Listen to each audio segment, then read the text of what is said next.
श्री स्वामी समर्थ. जय जय स्वामी समर्थ. माझ्या स्वामी कृपा चॅनलमध्ये सर्वांना नमस्कार. स्वामी महाराजांच्या कृपेने तुमच्या सर्व चांगल्या इच्छा पूर्ण होत ही स्वामी महाराजांच्या चरणी प्रार्थना करते आणि आजच्या या नवीन व्हिडिओला सुरुवात करते. उद्या मंगळवार 6 जानेवारी 2026 या दिवशी आलेली आहे अंगारकी चतुर्थी.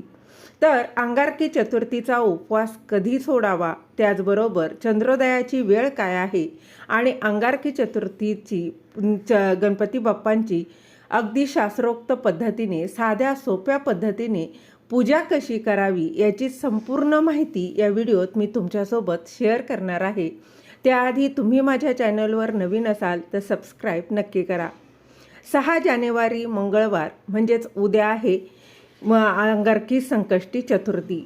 नवीन वर्षाच्या सुरुवातीला सर्वात मोठी अंगारक संकष्टी चतुर्थी म्हणजेच अंगारकी संकष्टी चतुर्थी म्हणजेच संकटाचा नाश करणारी चतुर्थी मानली जाते. जो खऱ्या मनाने व्रत करतो, उपवास करतो आणि विधीप्रमाणे गणपतीची पूजा करतो, श्री गणेश त्याचे सर्व संकट दुःख दूर करतात. तसेच जी व्यक्ती ही अंगारकी संकष्टी चतुर्थीचं व्रत करते त्याच्या सर्व मनोकामना पूर्ण होतात. जर संकष्टी चतुर्थी ही मंगळवारी आली तर तिला अंगारकी संकष्टी चतुर्थी म्हणून ओळखलं जातं. ती अत्यंत शुभ मानली जाते. ज्या गणेश भक्तांना महिन्यामध्ये येणाऱ्या प्रत्येक संकष्टी चतुर्थीचं व्रत करणं जमत नसल्यास अशांनी अंगारकी मात्र न विसरता न चुकता आवर्जून करावी. त्यामुळे त्यांना 21 संकष्टी केल्याचं फळ, त्याचं पुण्य जे आहे ते मिळतं. तर अंगारकी संकष्टी चतुर्थीचं व्रत कसं करावं, त्या दिवशी गणेश पूजन कसं करावं, चंद्राला अर्घ्य आणि चतुर्थीच्या व्रताचं महत्त्व काय, तसेच उपवास कसा सोडावा, कधी सोडावा, कोणते पदार्थ चुकूनही खायचे नाहीत, याचीच अगदी बघा सविस्तर माहिती या व्हिडिओत मी तुमच्यासोबत शेअर करणार आहे. तर यावर्षी पौष महिन्यातील कृष्ण पक्षातील चतुर्थी तिथी ही मंगळवार दिनांक 6 जानेवारी 2026 रोजी आहे व चंद्रोदय हा 9:16 असणार आहे.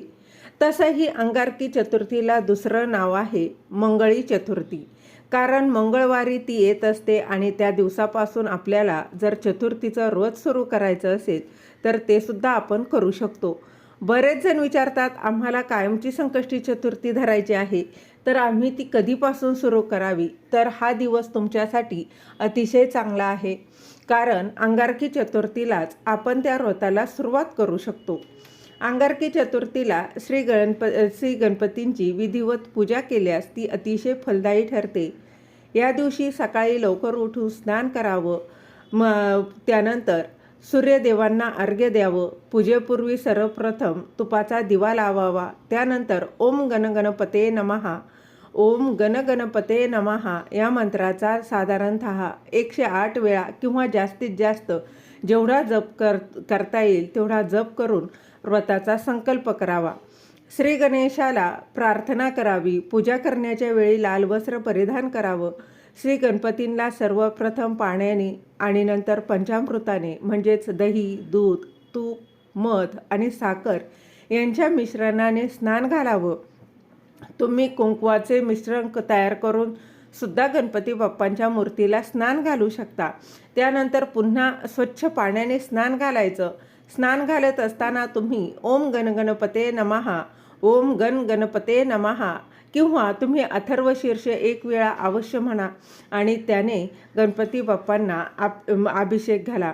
त्यानंतर अभिषेक घातलेलं हे तीर्थ जे आहे ते तुम्ही इकडे तिकडे न टाकून देता तुम्ही तुमच्या घरातील मुलांना त्याचबरोबर इतर व्यक्तींना देखील द्या. तीर्थ म्हणून द्या, कारण आपण ते मंत्र म्हणून केलेलं ते तीर्थ ते बघा, गणपती ही बुद्धीची देवता आहे. याने मुलांची बुद्धी वाढणार आहे. आणि त्या बघा, ह्या अभिषेक करून झाल्यानंतर गणपती बाप्पांची जी मूर्ती असेल तर ती कपड्याने स्वच्छ पुसून घ्यायची आहे आणि जागेवर स्थापन करून घ्यायची. तुम्ही ही पूजा सेपरेटसुद्धा मांडू शकता किंवा मग नेहमीप्रमाणे देवघरातच गणपती बाप्पा ठेवून त्यांची पूजा केली तरीसुद्धा चालेल. पूजा म्हणजे अशी काही खास वेगळी मांडण्याची किंवा मोठी मांडण्याची गरज नसते. अतिशय साधी सोपी पूजा असते. गणपती बाप्पांना यामध्ये तुम्ही जास्वंदाचं फूल, त्याचबरोबर गुळ खोबऱ्याचा नैवेद्य, दुर्वांची जोडी किंवा गणपती बाप्पांच्या पूजेमध्ये साधारणतः ज्या ज्या गोष्टींचा वापर होतो त्या सगळ्या अर्पण करू शकतात. यापैकी तुम्हाला एखादी वस्तू नाही मिळाली तरी चालू शकतं. तसेच गणपती बाप्पांना वस्त्र म्हणून तुम्ही कापसाचं वस्त्र किंवा जे बनवलेलं आहे ते वस्त्र अर्पण केलं तरीसुद्धा चालेल. म्हणजेच गणपती बाप्पांना शेंदूर, फुलं, अक्षता, गंध, धूप, दीप अर्पण करावं, गुळ खोबऱ्याचा नैवेद्य अर्पण करावा आणि गणपती बाप्पांच्या मूर्तीवर अर्पण केलेले जे पाणी आहे म्हणजेच अभिषेक ते मुलांना आवर्जून प्राशन करायला द्यायचं आहे, म्हणजेच त्यांना पिण्यासाठी द्यायचं आहे. ती सुद्धा अतिशय प्रभावी सेवा आहे. किंवा गणपती बाप्पांना तुम्हाला जर सकाळी नैवेद्य दाखवायचा असेल तर तो तुम्ही फळांचा दाखवू शकता किंवा गोड पदार्थ तुमच्याकडे असेल तर ते देखील तुम्ही दाखवू शकता. नसेल तर काहीच बनवायचं, बघा तुम्ही गोड खोबऱ्याचं ठेवलं तरी देखील चालू शकतं. बघा, व्रत आपण त्यांच्या नावाने करतो म्हणजे देवाला उपवास नसतो तर आपल्याला असतो.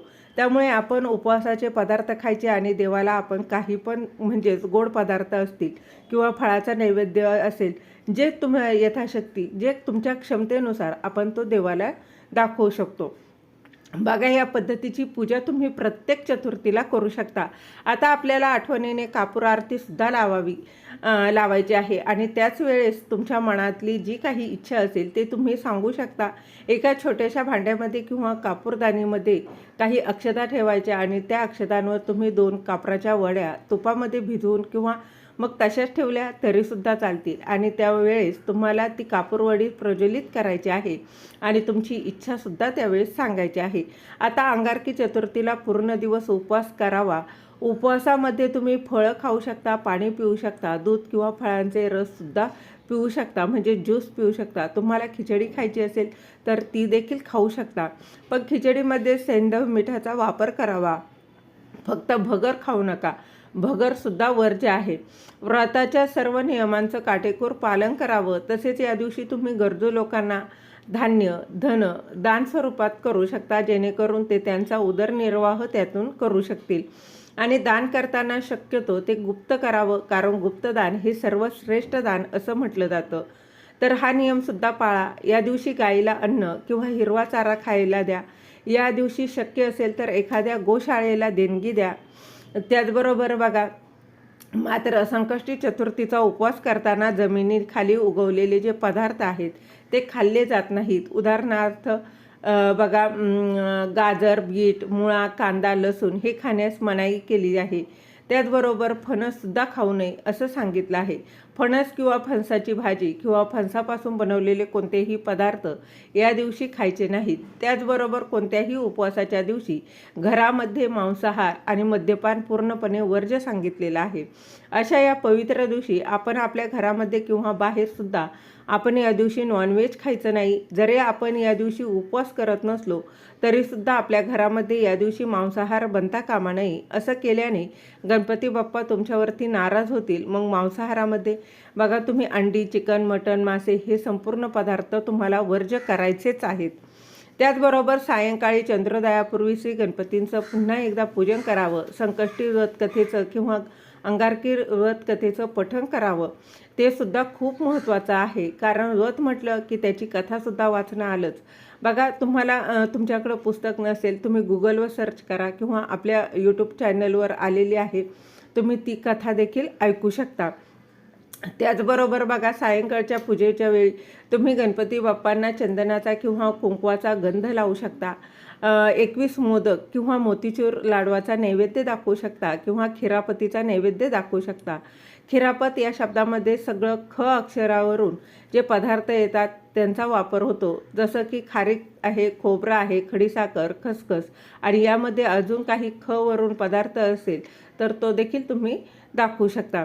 एवढे सगळे पदार्थ खिरापतीमध्ये वापरायचे नसतील तर तुम्ही फक्त खडीसाखर आणि खोबरं म्हणजे सुकलेलं जे खोबरं असतं ते वापरून सुद्धा खिरापत बनवू शकता. बाकी तुमच्या इच्छेनुसार. बघा, तुम्हाला गणपती बाप्पांना अजून कशाचा नैवेद्य दाखवायचा असेल तर तोही दाखवू शकता. फक्त नैवेद्य दाखवताना आणि उपवास सोडताना तुमच्या अन्नपदार्थामध्ये कांदा लसणाचा वापर करू नये. तामसिक पदार्थ म्हणून कांदा लसणाकडे बघितलं जातं. बघा, या दिवशी सात्विक एकच अन्नपदार्थ खा, जसे की वरण भात, तूप, भाजी पोळी अशा प्रकारचं अन्न ग्रहण करून तुम्ही उपवास सोडू शकता. शक्य असेल तर या दिवशी संध्याकाळी मात्र गणपतीला त्यांच्या आवडत्या मोदकाचा नैवेद्य, मग तुमच्या यथाशक्ती बघा 5, 7, 21 तुम्ही विषम संख्येमध्ये मोदकांचा नैवेद्य गणपतीला दाखवू शकता. मग तुम्ही उकडीचे किंवा तळणीचे कुठलेही मोदक दाखवले तरी काहीच हरकत नाही. तसेच उपवास सोडताना देखील पहिला घास हा मोदकाचा खाऊन उपवास सोडावा असं देखील म्हटलं जातं.